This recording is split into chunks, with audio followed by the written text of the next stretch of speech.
Welcome back to the mic this week. Today I'm discussing a painful silent struggle that touches on so many people's experiences in their marriages. It's about the loneliness that can be when you are with an emotionally unavailable spouse. And this can happen both ways. It can happen with a wife whose husband is emotionally unavailable, and it can happen with the husband whose wife is emotionally unavailable. But for the sake of context, because this is a Christian women podcast, I'm going to talk about wives that are lonely in their marriages because their husbands are emotionally unavailable. And it's going to be a series actually that I'll be talking about. This is so important as there is a high rate of divorce going on in the Christian body as we speak now. And I thought that the book that I am currently reading, which is written by David Clark's Married but Lonely, such an amazing book, is starting with the most important question: why is this happening? And as a couple counselor myself, and it's becoming a rampant experience in my observation that one spouse may have been lonely in the marriage for a long time, and they may discuss it, they may not discuss about it. The lonely spouse, the wife, may not even realize that she's lonely just because she feels, hey, I'm married. So I'm going to talk about what does emotional loneliness look like? What does it really mean? So it's not a physical solitude. It's a profound sense of being unseen, feeling unheard, feeling unvalidated by the one person who promised to cherish you, that is your husband. And this persistent recurrence creates confusion and self-doubt in the heart of the wife. And the core course I have seen as a part-time is prevalent when there is enmeshed families. Now, if one spouse has come from an enmeshed family, simply means where boundaries between family members, often mother-son or father-daughter, is blurred. So they are making emotional separation difficult.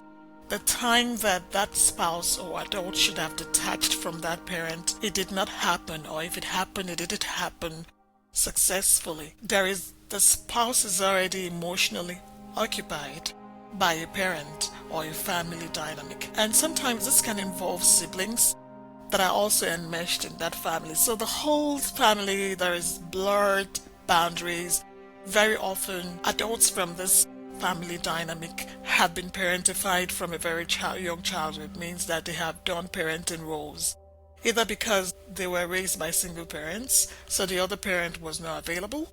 Another thing I have observed as a part-time is that usually these are firstborn children by birth order. So it's either the firstborn daughter or the firstborn son. And so they had taken an adult parenting role, caregiver role at a very young age. And this also has impacted on them to have what you have, this overload on their plates. They often had not had the chance to reflect and identify what their own emotional feelings are, what their emotional needs are, because they are busy caring for their siblings, or in some cases caring for their parents. And that is not okay at all.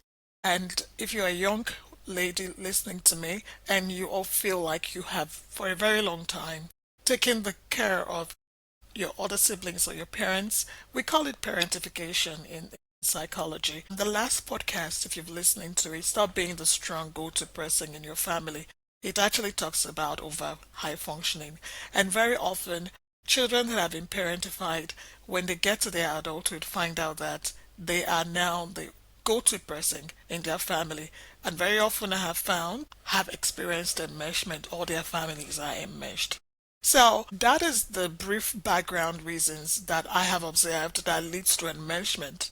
And when this happens, the other spouse feels lonely. Now, as I explained, this is a psychological experience. It does not matter. You may be surrounded with so many people in your marriage and family. You may have many children. Your husband may give you a lot of material things, but you find out that you still don't feel seen.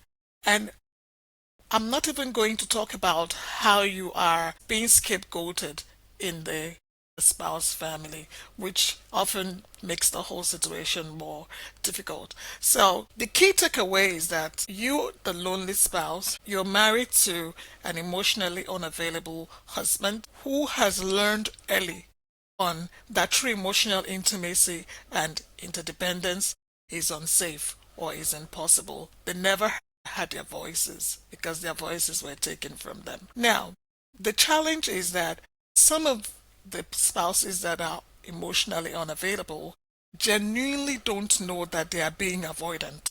Right? This might surprise you because you would wonder how come an adult doesn't know that he is not fully present in a marriage. Yeah, it's shocking, but very often because they've learned to be avoidant, they are not even in tune with their own emotions, really. They have also learned to be avoidant in their marriages. So they may not be validating the lonely spouse. They may fail to validate your feelings as a wife. And you might often feel like isolated, confused, and wonder, is this all in my head? Now, I'd like you to also recognize that the lonely spouse might feel diminishing. They may, because your husband does not validate your feelings, and therefore they may diminish it or excuse your experiences that require connection. And I've often seen and I've heard a wife say to me, my husband would just say, oh no, that's all in your head. Surely that's not possible. Therefore, what also happens is that there is a boundary shifting. The avoidant, intimate avoidant partner puts all the responsibility onto you, the wife, to protect your own peace, to validate yourself, to ensure that you feel seen for yourself. But that is contrary to what marriage should be. Like you got married so you can feel validated, you can feel valued, you can feel seen and heard to this single person who has promised to cherish you. This is particularly important for women. As you know, a woman's emotions and feelings is such a big part of the way that a woman is wired. And it's so important that a woman is in a safe emotional environment so that she can still feel her femininity. Otherwise, a lot of wives have lost their femininity, they've been masculated, and because they have not been in an emotionally safe, valued, sane environment psychologically for a long time. So, the wife's experience usually will be that that has taken a toll on her, and she will feel triggered, feel confused, and stuck in a loop of trying to explain herself just to be believed, right? The trigger cycle that you are experiencing is actually coming from that emotional avoidance from your husband. And another thing that happens to you as the wife is that your nervous system will be dysregulated. Now, because there is chronic stress associated with not being validated, staying with an emotionally avoidant person, and the stress of having to explain yourself over and over to so that you can be believed dysregulates the nervous system. And as you know, scientifically it's proven a lot of women's health issues are immune. That has come from long-term chronic fatigue and stress. And I want to say this. It's true. If you love a woman and give her a happy environment, chances are that her health will flourish. So, another thing to keep in mind as a partner is that most wives who are married to emotionally avoidant husbands actually have past emotional wounds. They might have been married to a clear relational dynamic that they were used to growing up. So if their dad or father figure or the male figure as a child was emotionally unavailable, avoidant, they may have married this charming, amazing husband that you have. Handsome, drop dead, handsome, but not emotionally available. And initially, they may not recognize that because at that time, their detector for cues around emotional, signals are not strong. But as they get older, perhaps, have more self-actualization in other areas of life, they're beginning to find out that although I am doing well professionally, I don't think that I am doing well psychologically or emotionally. So, what that may also start happening is that you will start feeling triggered of your sense of abandonment or rejection that you've experienced while growing up. So the past wounds is going to be something like or neglect issues. And this marriage dynamic of being married to an emotionally avoidant husband will trigger those old wounds for you. And it's going to trigger it in such a way that you will feel so dysregulated. You might get aggressive, go into rage, and go into states of regret and guilt because of the way that you reacted, because you felt really triggered by the emotional invalidation, possibly dismissal of your experiences. We can't fix our spouses, all right? You can't fix your husband, but you can regulate yourself. And if this cycle of confusion and invalidation is wearing down your self-worth, it's time that you invest in your own foundation. I am a strong believer that a healthy marriage comprises of two independent, healthy adults. And until both people do their independent, individual health work, they might not show up in their marriage as that independent, healthy person. Now, many wives often over time lose their identity of understanding that they are an identity, an individual, a human being by themselves without the role of a wife or a mother. And that in itself is another classified enmeshment, all right? Until you recognize that you are an individual, you are an entity on your own, and you deserve to know to have your emotional needs met as much as your physical needs are being met. Until then, you might not feel and give yourself the permission to feel validated, to feel that you're worthy and deserving of emotional validation. All right? So, this is exactly why I created my course, the foundational course around Luminous, how to find your life spouse and your husband, and how to keep your love. And also the private coaching that I have created as a couple therapist and as a mental health clinician. So I'm going to talk about the next few things that you can do in practical terms that can help you manage this situation before it spirals down into divorce and separation out of the situation. So one of the things I do in my clients, I work specifically on detaching from that cycle, which is actually a codependence cycle, and naming those family of origin triggers. Is it rejection? Is it abandonment, right? Did you feel like you were the scapegoat of the family? And being able to build an identity for yourself that is so strong that your peace is non-negotiable and that you do not wait until you're completely depleted, right? That you find safety and validation. So if this is something you'd like to work on, head over, click send me a contact to my email and we can work on that and book a discovery call together. First step, like I said, is to detach. And the concept of detachment is not a punishment to your husband or your spouse. You need that for your survival. That's the truth. And detachment could look like you saying, all right, I might need to move into a different room just so I can have my peace and just so you can also sleep well. This is very important. And so that your nervous system can be regulated. Now, detachment can mean anything to anyone. Basically, it's about boundaries. It's about you creating boundaries to, first of all, go in and reclaim yourself. That is so important, reclaiming yourself. Now, even if you feel like you are at the verge of divorce and you are at the verge of separation, I usually advocate that you heal first, if you can, in the marriage where there is no physical abuse, all right, and where there is no risk of harm to you or the children.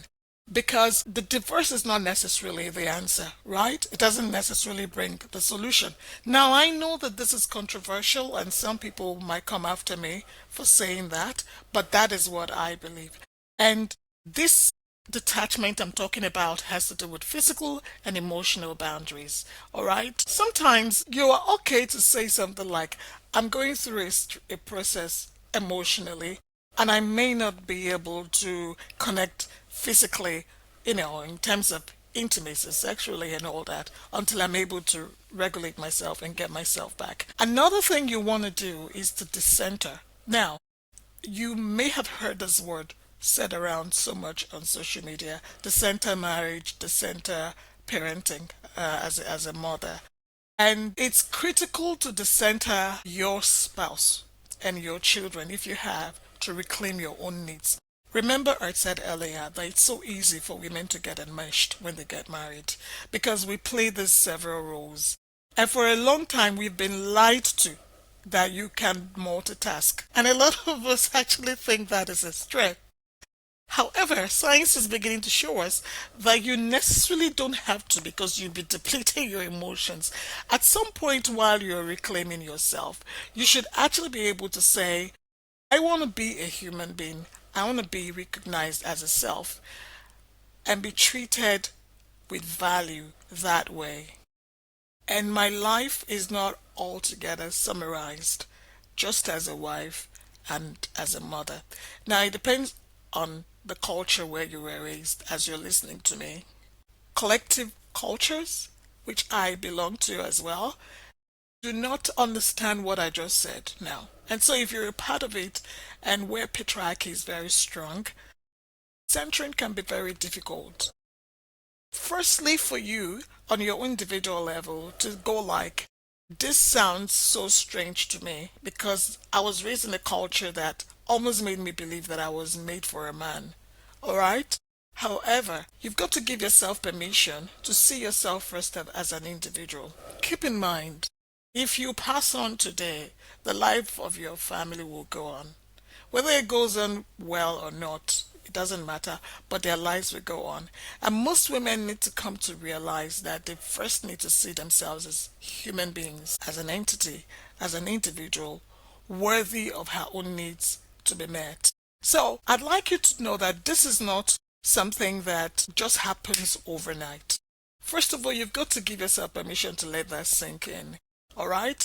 And the path to a healthier life of not feeling lonely, feeling validated in yourself starts first for yourself. That way, when you feel regulated, you feel valued, you feel validated in your emotions, it's then easier for you to even want to reconnect if you choose to with your spouse. And I hope you do. So, next week we're going to talk more about the first two steps in detail, detachment, reflection, and how that can really help you to calm your nervous system. Like I said, this is a part series, but in the meantime, let this sink in that you might have been experiencing loneliness, dissatisfaction, unfulfillment in your marriage, and you may not have been able to articulate and go like, right, I'm lonely in this marriage. And it's okay if you come to that point where you feel dissatisfied. The first level of healing and repairing for you is to accept the reality that you're in and to call it what it is. I am lonely in this marriage. Now, does it mean you should exit? Maybe not. So until next time, and I'd like you to stay confident, stay beautiful, keep journaling, and keep your trust in God. All right, take care. Bye for now.